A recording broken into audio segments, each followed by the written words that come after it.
but they don't have their dream. They don't have the soul that they started with. So it's like achieving don't mean anything. If I get all the Nobel Prizes from doing all of this, but in the process I have to trade out all of my integrity to do it so that they can stay in place, what benefit is that if I lose my integrity? You got to go in as a principal. And what we were brought in here is men. NBC News confirmed what no fan ever wanted to hear. Malcolm-Jamal Warner, beloved actor and cultural icon, was gone at just 54. Authorities in Costa Rica reported he had drowned while swimming in the ocean, swept away by unforgiving tides. On paper, it read like a straightforward tragedy. Another celebrity taken too soon by the elements. But almost immediately, whispers began to snake their way through social media feeds, Hollywood corridors, and the darker corners of gossip forums. Something didn't add up. At the center of the speculation wasn't just Malcolm's untimely death. It was the behavior of another familiar name, Academy Award winner Cuba Gooding Jr. The question burned hotter with every passing hour: what really happened between Cuba and Malcolm? And could that hidden conflict have played a role in the events that unfolded in Costa Rica? It's the most ridiculous thing ever. Because you barely know This is him, the right? most ridiculous thing ever. But again, welcome to being a celebrity. Welcome to my world. Were you guys close? Were you guys friends, or? We were acquaintances, just like I just showed you. Yeah. 2-3 times I've seen him, so it's... Oh, so Diddy, you've only seen him 2 or 3. That's what I'm saying! On the surface, Cuba's response seemed polished, even appropriate. Just hours after news of Malcolm's drowning broke, he rushed to post a heartfelt tribute online. The words were framed as genuine, the kind of obligatory grief-stricken statement celebrities issue when someone they knew, or at least shared the spotlight with, passes away, but the internet didn't buy it. Fans, critics, and insiders alike sensed something off. The tone felt rehearsed, the sentiment forced, more like a calculated press release than the words of a mourning friend. Commenters were ruthless: damage control, PR stunt, fake tears. Within hours, threads exploded with accusations that Cuba wasn't grieving. He was covering for what, though, was the real question. The timing of his statement struck many as particularly suspicious because, in the months leading up to Malcolm's death, rumors had swirled about a serious falling out between the two men. While details were always hazy, Hollywood thrives on half-truths and whispers. The stories pointed to growing tension. To skeptics, Cuba's Rush tribute felt less like sorrow and more like a preemptive move to shift the narrative, before anyone started connecting him to deeper, more uncomfortable truths. And uncomfortable they were. Behind the glossy tributes and industry headlines lay a narrative darker than anyone expected. Sources inside the industry claimed that Cuba had recently attempted to introduce Malcolm to none other than Sean Diddy. Combs, a mogul now at the center of a spiraling federal investigation, tied to accusations of coercion, trafficking, and notorious freak-off parties. The association was enough to raise eyebrows. After all, Cuba's own reputation was already stained by lawsuits and misconduct allegations. But Malcolm was different. He wasn't a man swayed by temptation, money, or the illusion of power. Friends and colleagues repeatedly described him as principled, sometimes stubbornly so. He wasn't interested in the shadowy Hollywood after-parties, the yachts, or the secretive circles where careers were supposedly made and souls often lost. His life, both professionally and personally, was a testament to choosing integrity over indulgence. He had seen what scandals had done to peers, and he refused to let his name be attached to the same stain. When Cuba allegedly pushed him to connect with Diddy, Malcolm made his position clear. He wasn't interested. The answer wasn't just no. It was a definitive refusal. That's when, according to insiders, cracks began to appear in their friendship. Cuba, acting as a so-called middleman, wanted Malcolm to join Diddy's circle, perhaps to deliver him as fresh blood to the mogul's inner sanctum. But Malcolm's rejection wasn't just personal, it was symbolic. In a world where compliance is currency, saying no is a dangerous act.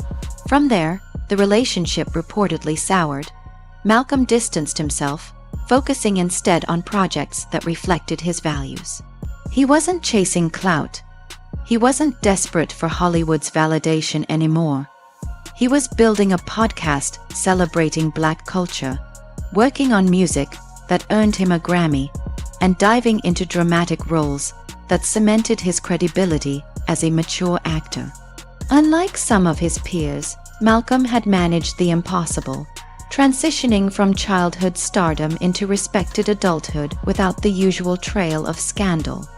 But in the shadows, resentment was brewing.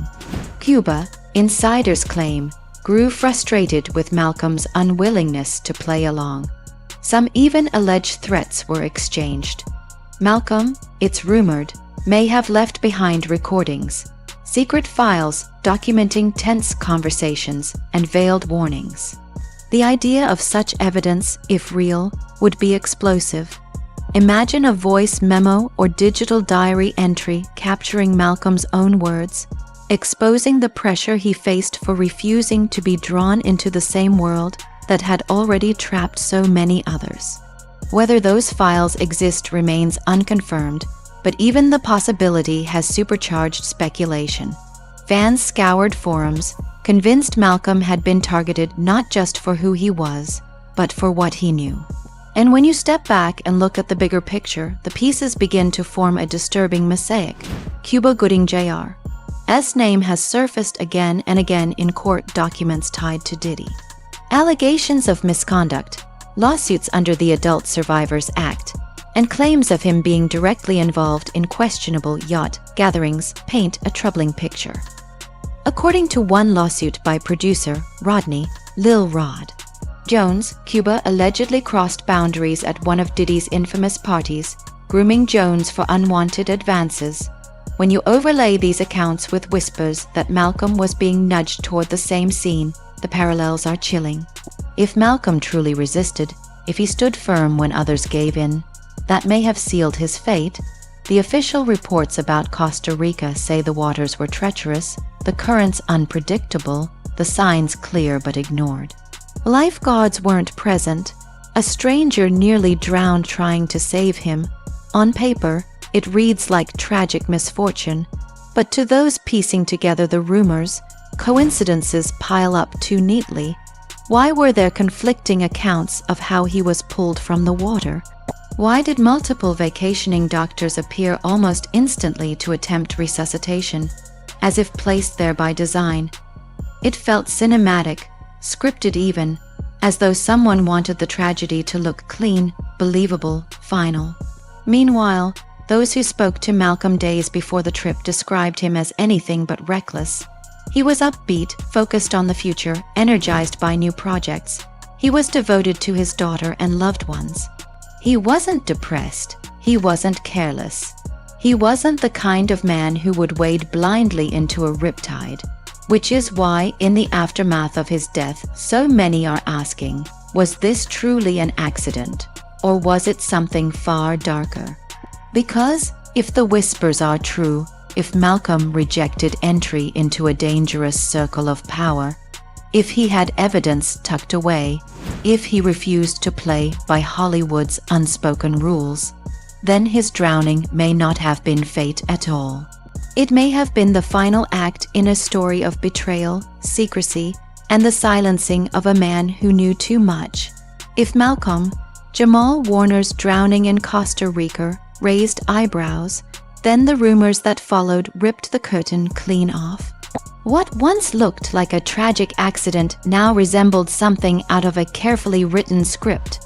A story where the most dangerous characters weren't the ocean waves, but the men pulling strings in Hollywood's darkest corners.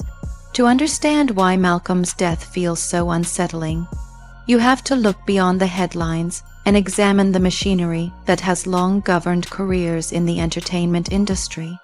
The glossy surface of Hollywood, the red carpets, the premieres, the magazine spreads, exists alongside a shadow economy built on silence, complicity, and compromise. Those who play along rise quickly. Those who resist are often erased. And that's where Malcolm's story begins to look less like a misfortune and more like a cautionary tale. For decades, whispers have circled about the initiation games at exclusive yacht parties, hotel suites, and after-hours gatherings that double as testing grounds for young stars. On the surface, they're sold as glamorous networking events. But according to insiders, the real purpose is far more sinister: temptation, coercion, and leverage. The parties aren't just about indulgence, they're about ownership. Once someone crosses a line, caught on camera, compromised in a moment of weakness, the power brokers hold all the cards. This is where the names of Sean Diddy, Combs, and Cuba Gooding Jr. collide in the public imagination. Diddy, now under federal scrutiny, has been painted in lawsuits as the architect of these infamous gatherings. Cuba, meanwhile, is repeatedly named as a participant, sometimes even as a facilitator, someone whose charm and celebrity could coax hesitant newcomers into dropping their guard.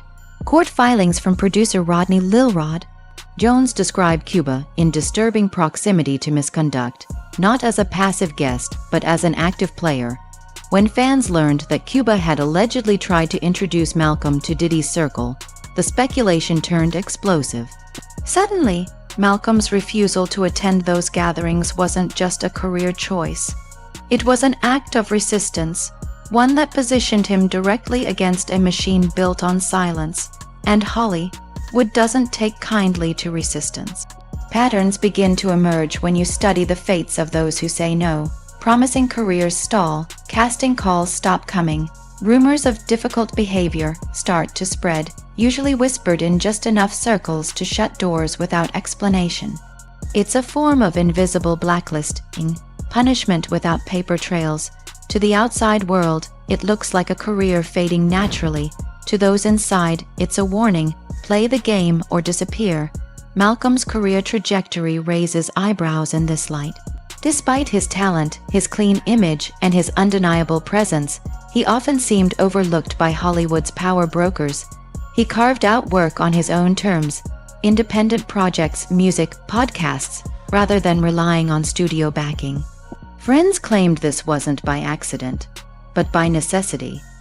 By refusing to compromise, he was shut out of doors that should have been wide open to him. Still, Malcolm thrived. He built a legacy of authenticity. He worked outside the system rather than bend to it, but that independence may have painted a target on his back. Then came the whispers of a recording. Multiple commentators online began claiming Malcolm had left behind digital evidence, files, voice notes, perhaps even videos, documenting conversations and threats tied to his refusal. Nothing concrete has surfaced, but even the rumor of such evidence has thrown gasoline on the fire. Imagine the implications: a recording that proves pressure was applied, that Cuba acted as a middleman, that Diddy's name was invoked. A single file could unravel an empire, dragging A-listers and moguls into the light. For Hollywood, that kind of truth is more dangerous than any lawsuit. It doesn't just tarnish reputations, it detonates them, and the stakes get higher when you consider how carefully these secrets are usually guarded. Industry veterans talk about leverage files, archives of footage and recordings used to keep stars in line. These aren't conspiracy theories, they're survival tools in a system where exposure equals destruction. The whispered claim is that some parties aren't just indulgent, they're staged, recorded, and weaponized. If a rising star caves, they're owned forever. If they resist, the pressure mounts, and if they document that pressure, they become a liability. Which brings us back to Malcolm. If he truly had evidence, if he really was holding on to proof of attempts to drag him into that world, then he wasn't just an outsider, he was a threat. Hollywood history is littered with examples of whistleblowers who paid a steep price. Think of Harvey Weinstein's victims silenced for decades, R. Kelly's accusers dismissed while he built an empire of control.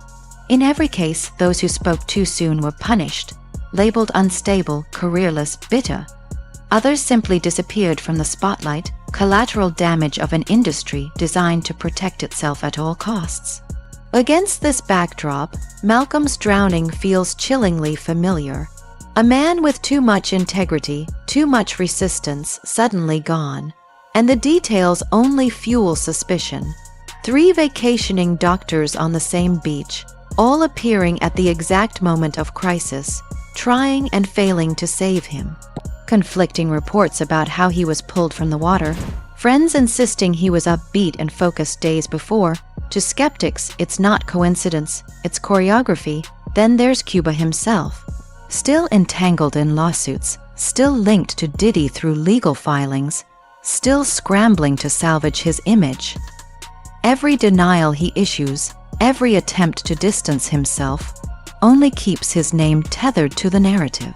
Fans notice the irony. The louder he protests, the more guilty he looks. His tribute to Malcolm, meant as a shield, has only deepened the suspicion that he's hiding more than grief. In this landscape, Malcolm becomes more than a victim. He becomes a symbol. His legacy of integrity stands in stark contrast to the corruption swirling around him. He represents what happens when someone refuses to bow, when someone chooses principle over power, and tragically, his death now embodies the risks of such defiance. Hollywood thrives on silence, but Malcolm's story has cracked something open. Fans, bloggers, even fellow actors are no longer content with the official narrative. Theories are multiplying, questions piling up, and the pressure for answers is growing louder. If he really had a recording, where is it? If his death was just an accident, why does it feel staged? And if Hollywood's darkest rituals are real, how many others have been silenced before him? Because in the end, this isn't just about one man's drowning. It's about the system that made his resistance dangerous, the industry that punishes truth, tellers, and the terrifying possibility that his death was less about the ocean and more about what he refused to do on land. And that's why the story of Malcolm-Jamal Warner doesn't end in Costa Rica. It begins there, in the waves that swallowed him, and in the silence that followed. A silence now filled with whispers of betrayal, secrets, and an industry terrified of what might surface next. By the time Malcolm-Jamal Warner's body was pulled from the waters of Costa Rica, the official story was already written. A tragic accident on a dangerous beach, one of many victims claimed by a merciless tide. But for those who knew Malcolm, or those who followed the undercurrents of Hollywood gossip, the explanation felt far too neat. Because Malcolm wasn't just another celebrity. He was a man defined by integrity, by his refusal to play along with the silent rules of an industry built on complicity. And that refusal, some believe, is what cost him his life. Malcolm had survived the hardest transformation any actor can face, outgrowing the role that made him famous. As a child star on The Cosby Show, he could have easily faded into obscurity or been consumed by the chaos of early fame. Instead, he grew. He found purpose in music, in poetry, in acting that matured alongside him. He reinvented himself again and again, never relying on controversy to stay relevant. Unlike many of his peers, his name was never tangled in scandal, his reputation never dragged into courtrooms or tabloids. That clean record was more than just luck. It was a choice. Malcolm often spoke about the responsibility of fame, about how he surrounded himself with people who kept him grounded. He deliberately avoided the kinds of environments that destroyed others. And in doing so, he became something rare, a celebrity who carried both credibility and integrity into middle age. But in Hollywood, where silence is currency and compromise is survival, integrity can be dangerous. The whispers that Malcolm may have recorded evidence, voice memos, files, something that documented the pressure he faced, have transformed his death into something bigger than tragedy. If such a file exists, it's a ticking bomb, capable of unraveling not just individual reputations, but entire networks of influence. Insiders speculate it could connect Cuba Gooding Jr., already facing lawsuits, directly to Diddy's inner circle, pulling back the curtain on a world long hidden behind yachts, cameras, and closed doors. And yet, weeks after his death, no recording has surfaced. In today's digital world, where leaks happen within hours, the silence is deafening. Did he store it in the cloud? Did he hand it to someone he trusted? Or was it taken, erased by someone with the resources to make sure it never sees the light of day. The absence of evidence has only fueled the belief that something was buried, and buried fast. History provides chilling parallels. Harvey Weinstein operated unchecked for decades because silence was rewarded, while early accusers were destroyed. R. Kelly built his empire by isolating victims and crushing those who tried to speak out. In both cases, when insiders finally broke through, the evidence was overwhelming, but only after years of damage. Those who tried to resist earlier often paid the price with their careers, reputations, even their lives as they knew them. Against this backdrop, Malcolm's resistance to Cuba and Diddy's world looks less like stubbornness and more like extraordinary courage. But courage in Hollywood often comes at a steep cost. The concept of the Hollywood curse isn't just tabloid fodder, it's a pattern. Stars who resist, who refuse, who try to expose the machine, often meet mysterious ends. Some fade into obscurity, others are discredited, and a few, like Malcolm, vanish under circumstances that spark more questions than answers. Fans and fellow actors sense this. That's why Malcolm's death has hit differently. It's not just grief, it's suspicion. Anthony Mackie's tribute calling him a beautiful human being resonated like more than just mourning. It felt like an acknowledgement of someone who lived honestly in a world where honesty can be fatal. Meanwhile, Cuba Gooding Jr. continues to wrestle with lawsuits and public skepticism. His denials, statements dismissing allegations as outlandish, and pleas to not be defined by headlines, ring hollow to many. The more he distances himself from Diddy, the more the public imagines him tethered to the same machinery of coercion. Every protest only deepens the sense that where there's smoke, there must be fire. And then there's the symbolism of Malcolm's end. A man who spent his life avoiding the traps of Hollywood, who chose family, creativity, and authenticity over scandal and excess, drowned in waters known for danger. To the skeptics, it wasn't nature, it was metaphor. A man who refused to sink in Hollywood's tides was swallowed by the ocean itself. A staged accident that closed the book neatly, while leaving behind whispers too persistent to silence. The yacht intrigue has only poured fuel on this fire. Former insiders allege that Cuba wasn't just a guest at Diddy's gatherings, but a facilitator, a man whose charm smoothed the way for newcomers. Lawsuits describe Cuba crossing lines, grooming victims, and participating in scenes designed not only for indulgence, but for leverage. If these accounts are true, then Malcolm's refusal to board those yachts wasn't just a rejection of temptation. It was a direct rejection of an entire system built on control. And that rejection, many fear, made him expendable. Imagine the weight Malcolm carried if he truly held evidence. Every family dinner, every podcast recording, every studio session, shadowed by the knowledge that he might be holding the key to exposing some of the most powerful names in entertainment.